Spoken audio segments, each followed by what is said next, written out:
This is London Real. I'm your host, Brian Rose. I see myself under these headphones. I've got cauliflower ears and my nose is migrated from one side of my face to the other and then got broader. You know, I've got scars and things like that, and of course my teeth being knocked out. And I think, why did I do all this? I've rarely been hurt seriously in actual bouts. It's almost always been throughout the process of preparation. Mm-hmm. My great ancestor was William de Irwin, who was the bodyguard of Robert the Bruce.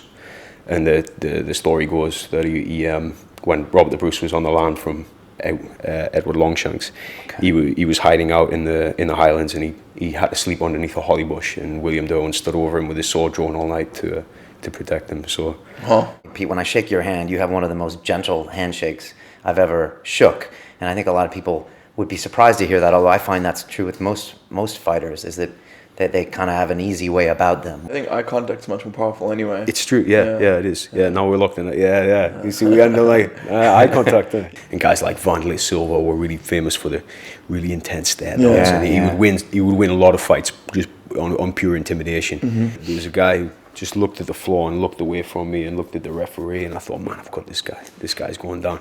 He kicked my ass. It was really bad. Could you tell us how you got into fighting? Was there one day where you're like, this is the way I want to go in my life? I don't feel any particular animosity towards the people that I fight, and I don't think that makes me fight any worse. Mm-hmm. I think some people need it and some people don't. The physical pain is really nothing, and it's the emotional pain, and you know that you feel great about your victory and it's taking your life forward and your career forward, but you know that you set somebody else back, and somebody who's probably, you know, somebody who's just like me, probably lives a very similar life and trains just as hard and has the same hopes. Boxing is, you know, it's very British. It's very arm's length.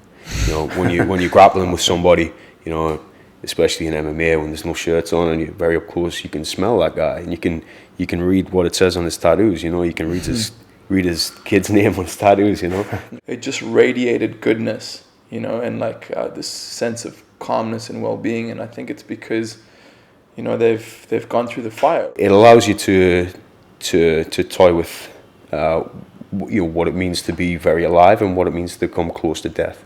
And I felt at times that the winning and losing has meant so much to me that to tap was to die. And so it's one of the great things about fighting, that it's a little microcosm of everything else that goes on in life. You know, that it's a really sort of distilled, intense experience of everything else, and when you overcome that, the rest of the stuff gets easy and gets a lot more pleasant. Anderson was really really an inspirational character. You know, you can just tell, even if you'd never seen him fight, I'm sure that there was something about him that they really had that command presence. You know, when he walked in the room, you knew he was somebody. He did this incredible spinning elbow. He did a bit of capoeira footwork, spun around and put his elbow just underneath my jaw, lightning speed, and then just stopped right here and just winked at me. Fucking hell. That's unbelievable. Welcome to London.